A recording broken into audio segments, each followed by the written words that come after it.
Madame, monsieur, bonsoir, c'est l'heure de votre rendez-vous quotidien avec l'actualité sur ATV. Au sommaire ce soir. Les usagers dans l'impasse, la distribution en eau est fortement perturbée par le conflit social en cours à la Sore. Les maires de plusieurs communes du Nord ou encore le député Marcelin Nadeau interpellent sur une situation jugée critique. Dans ce journal aussi, les élèves de l'AMEP réclament du changement. Plusieurs dizaines d'entre eux étaient mobilisés ce matin sous le préau de l'établissement. Ils dénoncent la vétusté des bâtiments.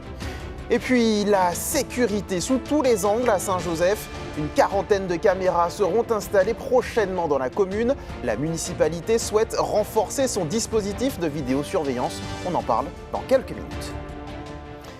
Et on débute donc avec cette situation critique sur le réseau de distribution d'eau potable. Depuis une dizaine de jours, certains quartiers sont privés du précieux liquide. C'est le cas notamment dans la commune du Lorrain. En cause, le mouvement social qui perdure à la Sore. Plusieurs élus appellent à une sortie urgente du conflit. On fait le point avec Diana François-Eudoxie.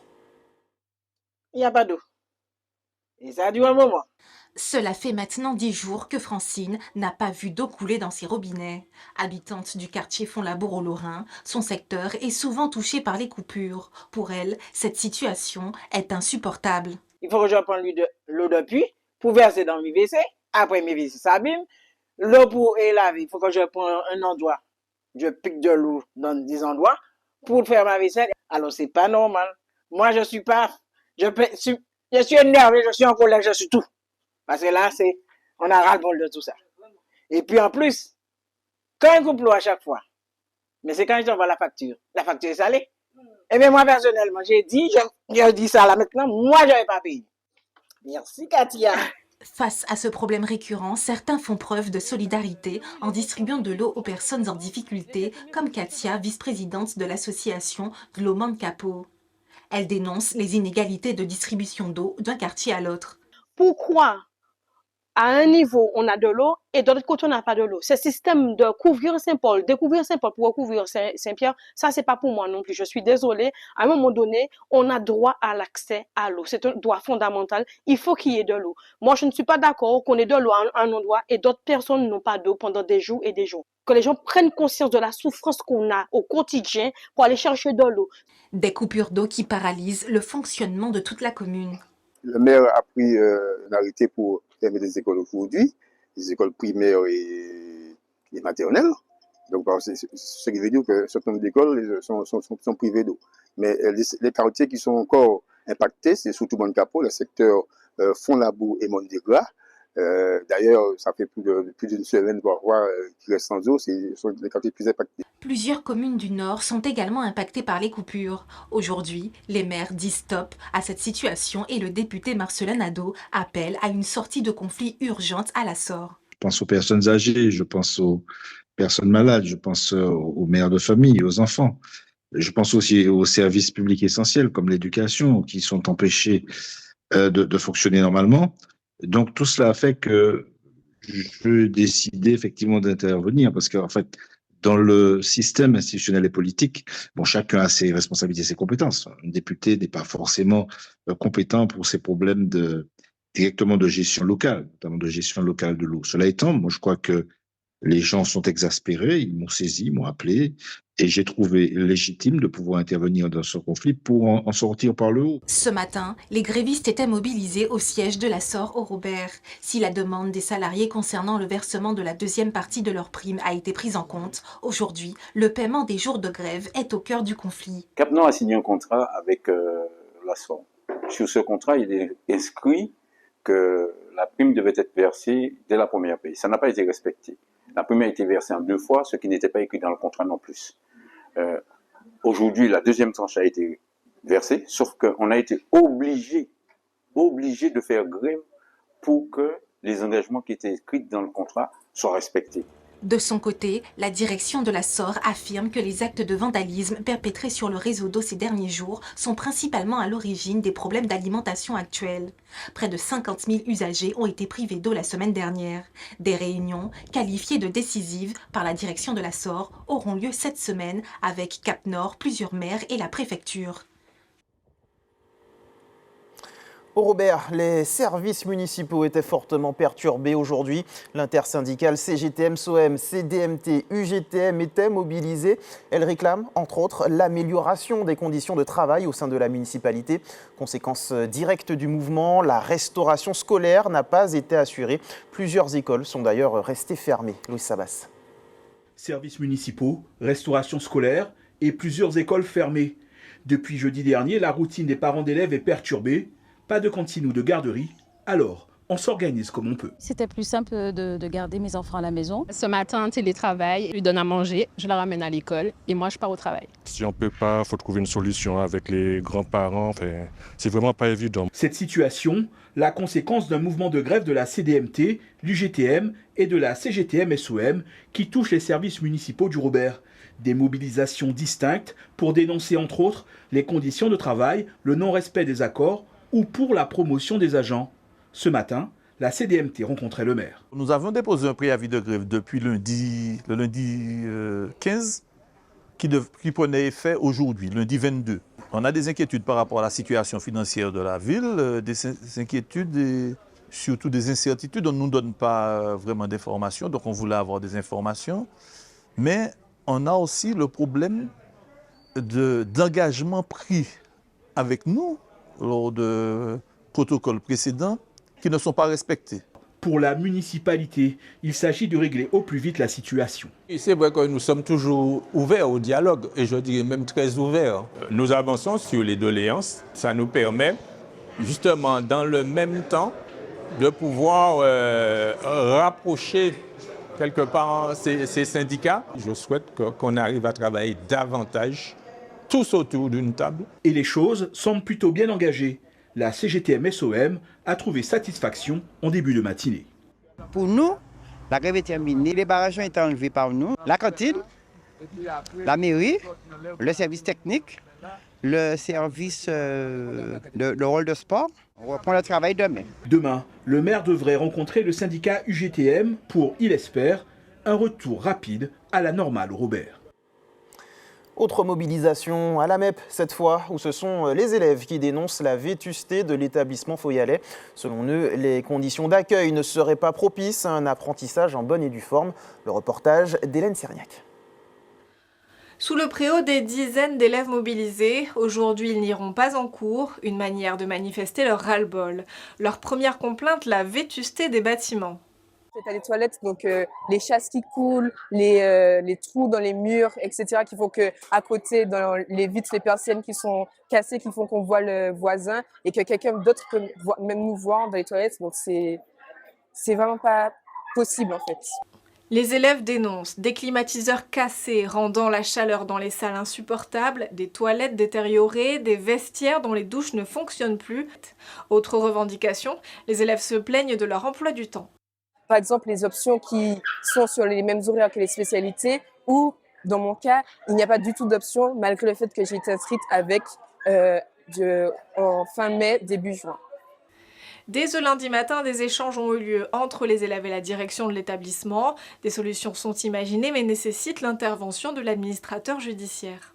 Ils m'ont dit que maintenant qu'ils comprennent qu'effectivement il y a des problématiques qui relèvent du financier, donc du conseil d'administration, et des problématiques que le chef d'établissement soumet, mais qui ne sont pas forcément encore résolues. Et que l'engagement que nous avons pris, c'est de pouvoir échanger davantage sur les questions qui les préoccupent, puisque, comme je leur ai dit, mon bureau est toujours ouvert. Je n'ai jamais refusé de recevoir un élève, ni un parent, ni un enseignant, et que c'est par le dialogue qu'on arrive à trouver des solutions. La direction propose d'intégrer les élèves au conseil d'établissement pour faciliter les échanges. Les élèves, eux, attendent des réponses de la direction concernant leurs revendications ce mercredi, avant de décider de la poursuite du mouvement. Un mot sur la météo avec le retour de la vigilance jaune pour fortes pluies et orages. Une masse d'air humide et instable à bord de la Martinique à l'avant d'une onde tropicale active. Des averses parfois intenses sont attendues durant la seconde partie de la nuit et demain matin. Elles peuvent générer des cumuls de précipitations importants en peu de temps. L'actualité de ce lundi, c'est aussi la reconnaissance d'un État palestinien par la France. Un pas historique franchi par Emmanuel Macron à la tribune de l'ONU. On en parle ce soir avec une membre du comité Martinique-Palestine Solidarité.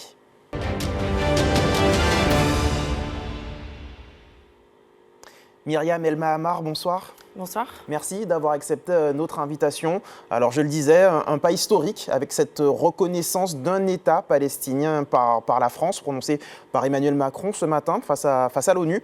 Déjà pour vous, est-ce qu'il s'agit d'un bon signal envoyé par le président français?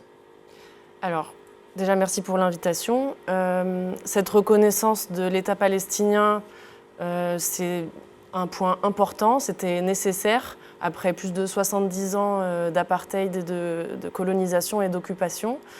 Plus d'une centaine de pays l'avaient déjà fait avant la France. Donc c'est un pas en avant qui intervient trop tard. Trop tard parce qu'il y a déjà des milliers de personnes, des centaines de milliers de personnes qui sont déjà mortes, massacrées par le gouvernement israélien, par l'armée israélienne. Et puis c'est insuffisant parce qu'il y a plein de points que le président Emmanuel Macron n'a pas abordé dans son discours.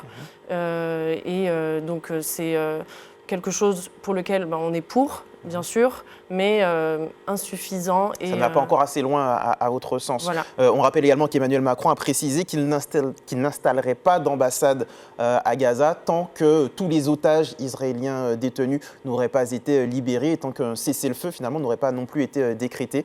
Vous trouvez aussi que c'est peut-être un peu frileux ou on va quand même dans la bonne direction? Alors, les obstacles au cessez-le-feu sont venus plutôt de la part du gouvernement israélien, puisque c'est eux qui ne l'ont pas respecté par le passé. Et puis, on voit qu'en fait, cette reconnaissance, elle est teintée de plusieurs points, plusieurs conditions qui ne seront pas du coup, qui ne vont pas dans le sens d'une reconnaissance pure et simple d'un État qui le mérite, puisqu'il est sous l'occupation d'une autre puissance depuis de si nombreuses années et qui a un État qui a payé un prix très très fort avec des pertes vraiment immenses. Donc, auquel le président n'a quasiment pas fait allusion dans son discours. C'est quelque chose qui m'a frappée d'ailleurs quand je l'ai écouté. Il n'a pas parlé des centaines de milliers d'enfants qui sont morts ou blessés depuis 2 ans sous les bombes israéliennes. Donc, c'est un pas en avant très frileux, comme vous dites. On sent qu'il a un petit peu le couteau sous la gorge et c'est pour ça qu'il fait ce pas-là. Donc, nous, ce qu'on demande concrètement, en fait, c'est de mettre fin au massacre et au génocide tel qu'une commission de l'ONU l'a stipulé récemment. On demande que des sanctions économiques soient émises envers Israël. Par exemple, je fais référence à l'accord entre l'Union européenne et l'État israélien. Et puis, un arrêt total et immédiat de la vente des armes auprès de ce pays. Auprès d'Israël. Voilà. Les détracteurs, les opposants à cette reconnaissance d'un État palestinien disent qu'il s'agirait finalement d'offrir un État au Hamas. Que répondre à ça? Pour moi, c'est complètement l'inverse, parce que le fait de reconnaître l'État palestinien et de demander un cessez-le-feu, c'est ce qui pourrait permettre de faire libérer les otages. Les seuls moments où les otages ont pu être libérés, c'est lorsque les bombardements ont cessé, puisque les bombardements ciblent toutes les zones de la bande de Gaza, y compris les zones où sont présents les otages, dont certains sont morts ou blessés sous les bombes israéliennes. Donc c'est complètement illogique de dire ça dans ce sens-là. Donc je trouve que ce n'est pas un propos cohérent. Alors cette situation à Gaza, elle intéresse le monde entier, en tout cas elle est regardée par le monde entier. Chez nous aussi, où un comité du coup s'est formé, vous en faites partie, Martinique-Palestine Solidarité. Juste avant de revenir sur la formation de ce comité, on rappelle aussi que plusieurs mairies ont affiché le drapeau palestinien sur leur fronton. En Martinique, ça a été le cas notamment à Fort-de-France. Ces soutiens un peu partout dans le monde, c'est important, ça peut permettre de faire avancer les choses? Alors déjà, je voudrais saluer la mairie de Fort-de-France qui a hissé le drapeau palestinien. Donc nous, au sein de notre comité, on a fait la demande aux municipalités. Et je peux dire du coup ce soir que les municipalités qui ne l'auraient pas encore fait, c'est pas trop tard d'hisser le drapeau palestinien en soutien au peuple qui est en train de recevoir, au moment où on parle actuellement, des bombes sur la tête. Donc c'est jamais trop tard de faire ce geste symbolique. Et puis, donc, nous, je fais partie de ce comité Martinique-Palestine Solidarité, comme vous l'avez dit, et on voit que ces rassemblements-là, dans le monde, il y a des millions de citoyens un peu partout dans les pays qui se rassemblent, qui élèvent leur voix, et c'est cette pression citoyenne, au final, qui permet de faire avancer les choses et qui a permis à ce genre de mesures, comme il y a eu lieu ce soir, d'avoir lieu, en fait. Donc la mobilisation, elle est indispensable. C'est ce qui se passe dans le monde entier, y compris en Martinique. D'autres rendez-vous sont d'ores et déjà prévus chez nous ? Alors, donc le comité Martinique-Palestine Solidarité, ça fait 2 ans qu'il se mobilise par rapport à cette situation actuelle.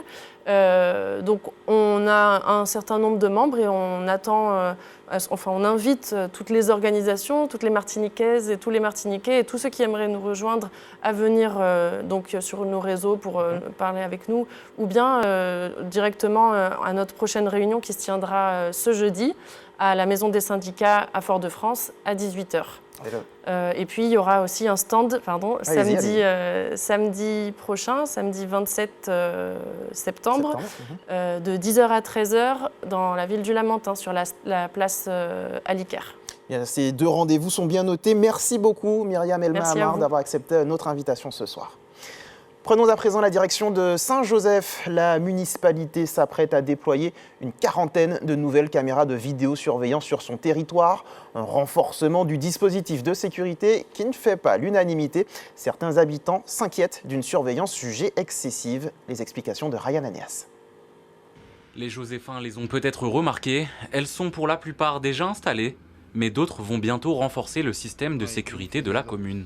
Une 40aine de nouvelles caméras de vidéosurveillance seront mises en place à Saint-Joseph d'ici la fin de l'année. Un dispositif qui ne plaît pas à tout le monde. Son histoire de mettre des caméras partout, c'est horrible. On n'est pas en danger en fait. Il faut arrêter 2 minutes. On n'est pas en danger. On est surveillé, on est scruté. On n'a plus de vie privée. On a déjà naturellement plus de vie privée avec la loi française. Mais là, c'est pire. Les gars qui toujours foutent bordel, hein.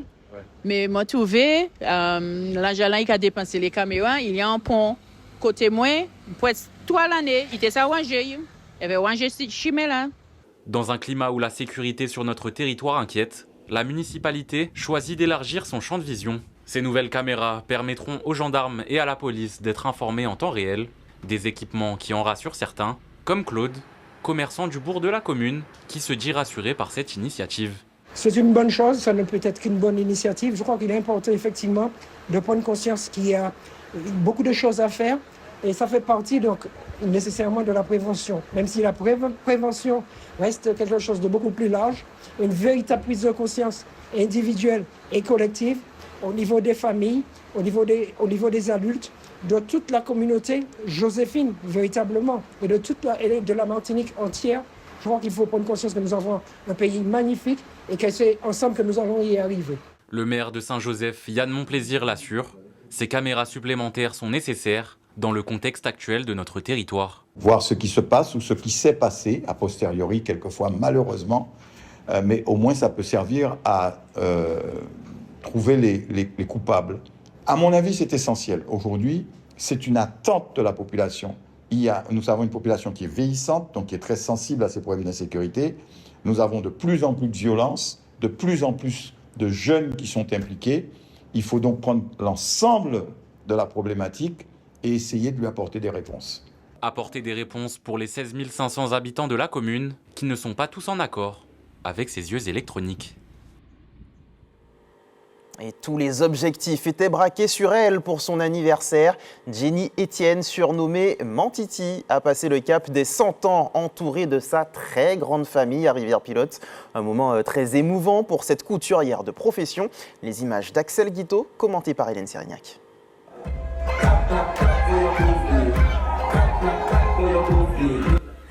Ne vous fiez pas à la musique, ce sont bien les 100 ans de Mantiti que l'on célèbre aujourd'hui. À cette occasion, cette ancienne couturière nous confie le secret de sa vivacité. Le matin, je pars chez moi, je monte jusqu'en haut, près d'une site qui est là, et je marche. Je marche tout le temps. Alors c'est ça qui fait moi qu'à marcher, moi pas qu'à rester couché trop. Mais moi prends ça, moi t'es obligé de rester couché pour rien, moi. Mantiti est à la tête d'une bien grande famille, 14 enfants, 19 petits-enfants, 18 arrière-petits-enfants et 9 arrière-arrière-petits-enfants. Aujourd'hui, il lui témoigne amour et admiration. La dame marche, la dame mange, la dame danse, la dame court si elle peut. Elle va être dans toutes les combines. Elle est souriante, elle est pleine d'amour, elle est pleine de joie. Elle bouge tout le temps, elle reste pas en place, elle est vive, on l'aime. Elle nous donne tellement d'amour. De son petit-fils, des mots empreints de fierté qui décrivent celle sur qui toute la famille peut compter. Une figure emblématique de la ville de Rivière-Pilote. Si je suis comme ça, c'est un peu grâce à elle, avec beaucoup de respect pour tout le monde. Donc voilà, et il n'y a pas longtemps justement, elle est tombée. Elle était restée couchée à l'ité. Et c'est un exploit de la voir aujourd'hui debout. Voilà, c'est une femme très joke et elle a vécu beaucoup de choses pendant son enfance et elle nous a donné aussi le respect et l'éducation. À ce jour, environ 400 centenaires vivraient en Martinique. L'île aux Fleurs fait partie des zones bleues, ces régions où l'on constate une concentration élevée de personnes âgées en bonne santé.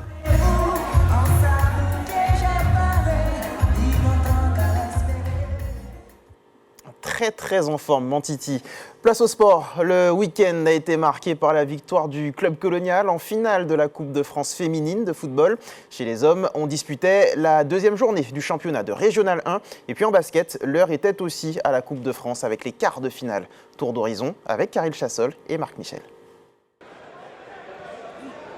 En football, le derby foyalais entre le CO Trinel et le club colonial n'a pas eu de vainqueur. Les deux formations se sont séparées sur le score de 2 buts partout. Le choc entre la Samaritaine et le club péléen a vu la victoire des hommes de Patrick Cavelan sur le score de 3-1. Pour rappel, les clubs joséphins se sont également imposés. Victoire aussi du club franciscain, des promus l'AS Mondezès et l'Inter de Sainte-Anne. Au classement, 2 matchs, 2 victoires pour le RC Saint-Joseph, la Samaritaine et le club franciscain. Suivent le COT, le club colonial, l'Émulation et l'AS Mondezès. En deuxième partie de tableau, on retrouve des ténors comme le club péléen et le Golden Lion. Ferme la marche, l'US Robert et une surprenante lanterne rouge, l'Aiglon du Lamentin. En basket, on jouait ce week-end les quarts de finale de la Coupe de France. Chez les femmes, le Golden Star, l'ASC Aigle Noir et la Gauloise se sont imposés. Chez les hommes, qualification également du Golden Star, du Rebond Pilotin, de la Gauloise et de l'USAC. Et sur la scène internationale en football, il ne vous aura pas échappé que le Ballon d'Or 2025 est français. Ousmane Dembélé inscrit son nom au palmarès de la plus prestigieuse récompense individuelle. De quoi égayer quelque peu la journée des supporters du PSG, défait un peu plus tôt sur la pelouse de l'Olympique de Marseille en championnat 1-0. Comme chaque soir, on regarde ensemble le calendrier de l'EFS. Demain, vous pourrez donner votre sang sur le parking du centre commercial La Galeria de 8h30 à 17h30. Autre possibilité, la Maison du Don, immeuble Le Fils, quartier Dillon à Fort-de-France, de 11h30 à 17h30. Avant de se quitter, je vous rappelle la principale information de ce lundi 22 septembre. Plusieurs élus réclament la fin du conflit à la Sorre. Le mouvement social entamé il y a 7 semaines prive d'eau de nombreux usagers. Ces derniers expriment leur ras-le-bol. Ça y est, c'est la fin de cette édition. Merci de l'avoir suivi en notre compagnie. L'actualité continue sur nos réseaux sociaux et notre chaîne YouTube. Quant à moi, je vous donne rendez-vous demain, même heure. Passez une excellente soirée sur ATV.